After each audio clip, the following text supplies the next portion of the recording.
આમ આદમી પાર્ટીના ધારાસભ્ય ચૈતર વસાવાને કોર્ટે 7 વર્ષની સજા ફટકારી દીધી છે. નિયમ એવો કહે છે કે 2 વર્ષથી વધુ સજા થાય એટલે ધારાસભ્ય પદ આપોઆપ નોન વર્કિંગ મોડમાં આવી જાય. કોર્ટના ઓર્ડરને આજે 15 દિવસ વીત્યા છે, ત્યારે હજુ સુધી ચૈતર વસાવાનું પદ સત્તાવાર રીતે રદ થયું નથી. આ નિર્ણય કેમ વિલંબમાં મુકાયો છે તે મુદ્દે રાજકીય ગલિયારીમાં ચર્ચા થઈ રહી છે. ભાજપની મોડસ ઓપરેન્ડી રહી છે કે વિરોધીઓને કાં તો પક્ષપલટો કરાવે, કાં તો ખોટા કેસમાં જેલમાં ધકેલે છે.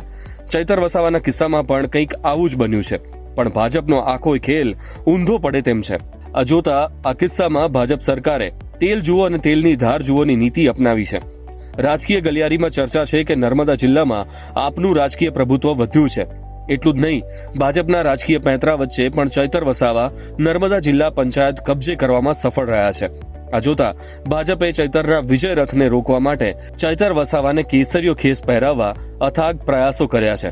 આમ છતાંય આ દાવ સફળ થયો ન હતો. આખરે વન કર્મચારી પર હુમલો કરવાના કિસ્સામાં ધારાસભ્ય ચૈતર વસાવાને જેલમાં જવાની નોબત આવી છે. હવે જ્યારે ચૈતર વસાવાનું ધારાસભ્યનું પદ રદ કરવાની વાત આવી છે, ત્યારે આ નિર્ણય લેવો ભાજપ સરકાર માટે કઠિન બન્યો છે. તેનું કારણ એ છે કે અસલી ખેલ તો આદિવાસી વોટ બેંકનો છે.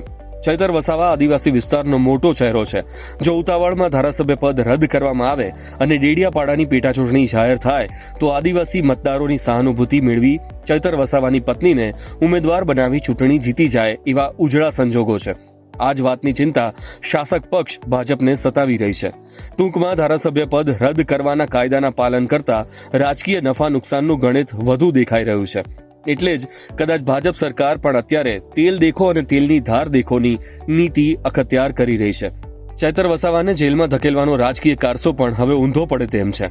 તેનું કારણ એ છે કે આ મુદ્દાને ઉછાળીને આદિવાસી વિસ્તારમાં સપોર્ટ રેલી યોજવામાં આવી રહી છે, જેને વ્યાપક જનસમર્થન સાંપડી રહ્યું છે. હજારો સમર્થકો ઉમટી રહ્યા છે અને તે જોતા હવે ખુદ ભાજપ જ ઈચ્છે છે કે ચૈતર વસાવાને હાઈકોર્ટમાં સ્ટે મળે તેવી જ રાજકીય ગોઠવણ પાડવામાં આવી રહી છે. એટલા માટે જ ચૈતર વસાવાનું ધારાસભ્ય પદ રદ કરવામાં વિલંબ કરવામાં આવી રહ્યો છે.